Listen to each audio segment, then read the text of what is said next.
මගේ ආදරණීය දුවේ පුතේ ඔන්න නැන්දා තවත් ලස්සන කතාවක් අරගෙන ඔයාලව හමු වෙන්න ආවා. ඒ තමයි කපුටා සහ කේජු කෑල්ල. ඔන්න එකෝමත් එක රටක පුංචි කැලෑවක් තිබුණා. ගමට කිට්ටුව තමයි මේ කැලෑව තිබුණේ. ඔන්න දුවේ පුතේ මේ කැලෑවේ හිටියා කපුටුහාමි කෙනෙක්. එයා බොහෝම ආඩම්බර කපුටුහාමි කෙනෙක්. ඒ කියන්නේ මගේ චූටි දුවේ පුතේ මේ කපුටුහාමි ඕනෑවටත් වඩා එයා ගැන ආඩම්බරයෙන් තමයි හිතාගෙන හිටියේ. ඒ වගේම තමයි දුවේ පුතේ මේ කපුටුහාමි බොහෝම කෑදරයි. එයාට නිතරම වගේ බඩගිනි හැදුනා. කොයි වෙලාවෙත් කාක් කාක් කිය කෑමට දෙයක් හෙව්වා. ඔන්න ඉතින් එක දවසක් උදේම නැගිටලා කපුටුහාමි ගොඩාක් බඩගින්නෙන් කෑමට දෙයක් හෙව්වා. හැබැයි ඉතින් ඒ අහල පහලින් කෑමට දෙයක් හොයාගන්න කපුටුහාමිට නම් බැරි වුණා. අයියෝ අද නම් මේ අහල පහලින් කන්න දෙයක් හොයාගන්න බැරි වෙයි වගේ. කාක් කාක් හරිම බඩගිනි කාක්. ඔන්න දුවේ පුතේ කපුටුහාමි කන්න දෙයක් හොයාගෙන මුළු කැලේ පුරාම පියාඹලා ගියත් අද නම් කපුටුහාමිට කැලේ ඇතුලේ කන්න දෙයක් හොයාගන්න බැරි වුණා. අයියෝ හරිම බඩගිනි. ඒත් අද කැලෙන් නම් කන්න දෙයක් හොයාගන්න බැරි වෙයි වගේ. ගම්මාන පැත්තටවත් ගිහින් බලන්න ඕන කන්න දෙයක් හොයාගන්න පුළුවන් වෙයිද කියලා. කාක් කාක්. ඔන්න ඉතින් අපේ කපුටුහාමි හිතුවා ගම්මානේ පැත්තටවත් ගිහිල්ලා කන්න දෙයක් හොයාගන්න. මෙහෙම හිතපු කපුටුහාමි පියාඹලා ගියා. ගම්මානේ පැත්තට ඔහොම පියාඹලා යන කපුටුහාමි දැක්කා ගම මැද තියෙන ගමේ තේ කඩේ පිඟානක දාලා තියෙනවා විකුණන්න කේජු කෑලි. කියන්නේ මගේ දුවේ පුතේ මගේ දූලා පුතාලා රස කරලා කන චීස් තියෙන්නේ අන්න ඒවා. කපුටුහාමි කේජු දැකපු ගමන්ම පෙරේතකමක් ආවා කොහොම හරි මේ කේජු කෑල්ලක් කන්න ඕනි කියලා. අර කඩේ තියෙන කේජු නේද? හරිම රස පාටයි ඒවන. මටත් කෑල්ලක් කන්න තිබ්බනම් කාකා. ඔන්න ඉතින් මෙහෙම හිතපු කපුටුහාමි කඩේ ළඟම තියෙන ලොකු ගහේ වහලා බලාගෙන ඉන්නවා කේජු පිඟාන දිහා. හැබැයි ඉතින් කපුටුහාමිට කේජු කෑල්ල ගන්න එක නම් ඒ තරම් ලේසි වැඩක් උනේ නැහැ. මොකද ඉතින් මුදලාලි මාමා කඩේ ඇතුළෙම තමයි හිටියේ.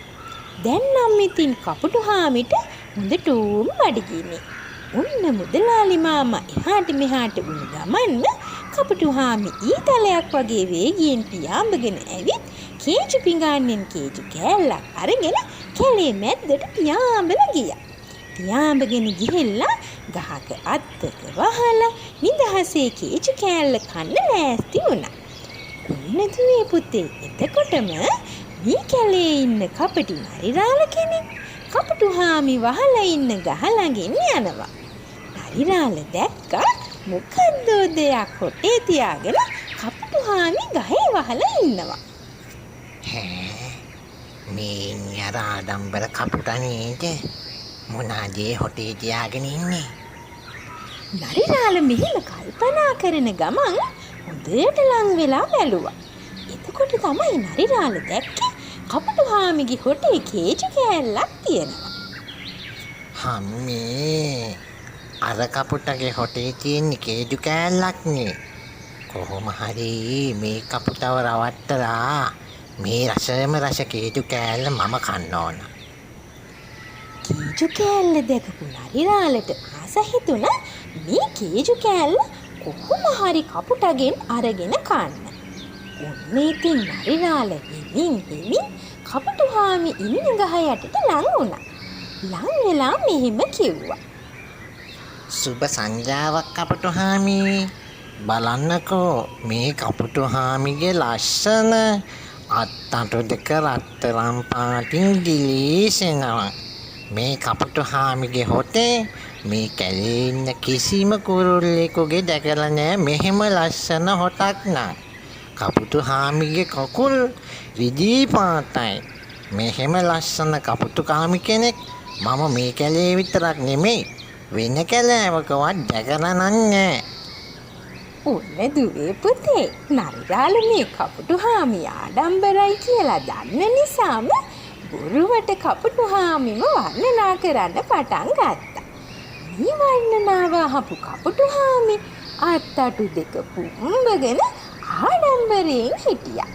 ඔන්න ඉතින් නරිරාල කපුටු හාමිට ආයෙත් සැරයක් මෙහෙම කිව්වා. අනේ ඉතින් බලන්නකෝ මේ තරම් ලස්සන කපුටු හාමිගේ කටහඬ මොන තරම් ලස්සන ඇතිද? ලස්සනට ගීත ගායනා කරන්නත් පුළුවන් ඇති. අනේ කපුටු හාමි මට හරි ආසයි කපුටු හාමිගේ ලස්සන හඬින් ගීතයක් අහන්න.